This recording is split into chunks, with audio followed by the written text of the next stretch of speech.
this time. Walt Disney Pictures was founded in 1923, and for more than 9 decades, they've constantly delivered audiences top-notch entertainment content. With all the properties they own today, the Mouse House is arguably more popular than it's ever been, enthralling moviegoers of all ages with a variety of captivating stories and memorable characters. Still, for all the great things Disney has done, not everything they create is wholly original. There are more than a few instances of one Disney movie borrowing a concept from another Disney flick, trying to put a new spin on it so fans won't notice. Here are 10 popular movie ideas Disney stole from Disney. If you like this video, give us a thumbs up and subscribe to our channel. We're not through yet!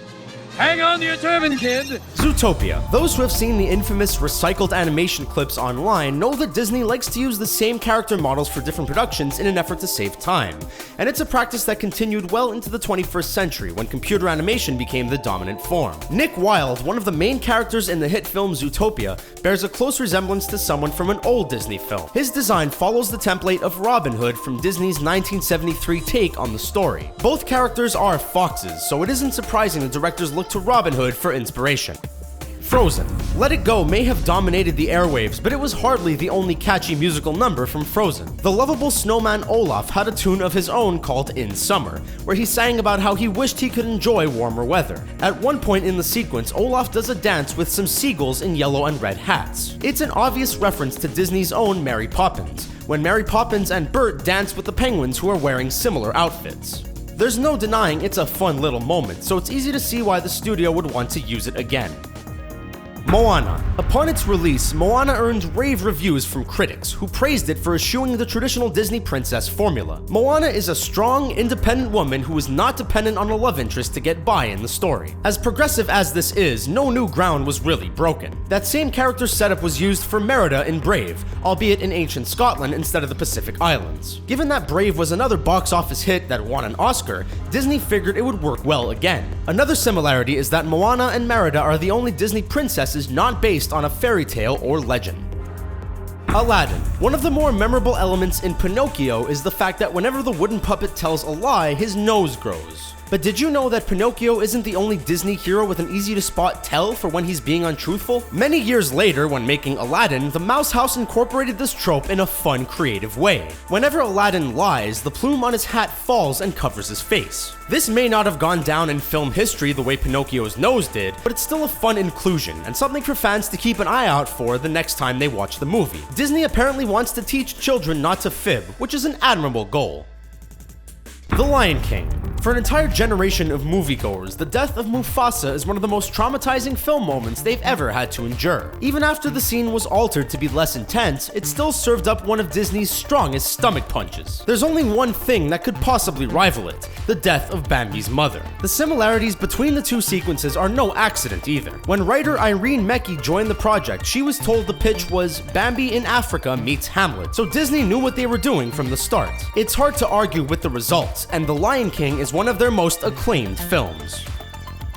Wreck-It Ralph. Disney's ode to video games broke tradition for animated films by having the principal actors record their voiceover lines together. This allowed for better chemistry to develop, and it allowed for improvisation. It's a cool idea, and it's one Disney had experience with years earlier in Monsters, Inc. For that Pixar production, John Goodman and Billy Crystal spent time in the recording booth together, as did Steve Buscemi and Frank Oz. Monsters, Inc. was noteworthy for the camaraderie between the characters, so this unorthodox method clearly paid off in the end. You can expect things will be the same when production on Wreck-It Ralph 2 gets underway. Up. Disney films have featured a multitude of villainous characters, but most of them seem to meet their ultimate end in the same manner. It's become a frequent occurrence for Mouse House evildoers to fall to their deaths. A recent example of this was seen in Up, when Charles Muntz took a tumble to his doom. He was the 5th Disney villain to die this way, following the likes of the Wicked Queen, Gaston, Frollo, and others. Up was the first time a Pixar movie incorporated this Disney trope, so it'll be interesting to see if this is a one-time thing or a sign of what's to come. Inside Out. Pixar loves to make references to their other films, but they're usually lighthearted Easter eggs for those paying close attention. For Inside Out, they included a callback that could be a bit more morbid. When Riley is having nightmares about her new house in San Francisco, a deceased rat pops up on the screen. Longtime Pixar fans may notice that this critter looks eerily similar to Remy, the hero of Ratatouille. Hopefully everyone's favorite rat chef didn't meet his end since we last saw him, and this is just another case of Disney reusing their character models again. Remy was an inspiration to us all, so we don't want him to be nightmare fodder. WALL-E. Pixar's 2008 smash hit takes place in a future where humanity has abandoned Earth, but the filmmakers look to the past and present for inspiration in the movie's design. The People Mover transportation system is a nod to the old Disneyland attraction Wedway People Mover, which was in Tomorrowland for 30 years. Additionally, the spaceship Axiom was partially influenced by the Disney Cruise Line ships, giving its inhabitants a luxurious environment to call home. As the old saying goes, you write what you know, and the creative team at Disney certainly adhered to that. It grounded the futuristic bits of WALL-E so the audience could really buy in.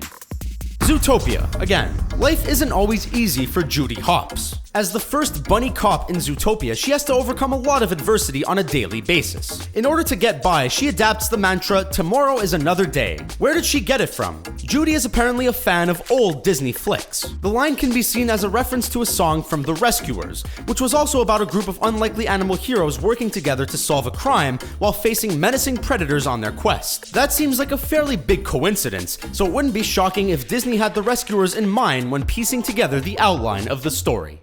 Those are our picks for times Disney stole ideas from Disney. Which ones did we miss? Sound off in the comments, and don't forget to subscribe for more fun videos.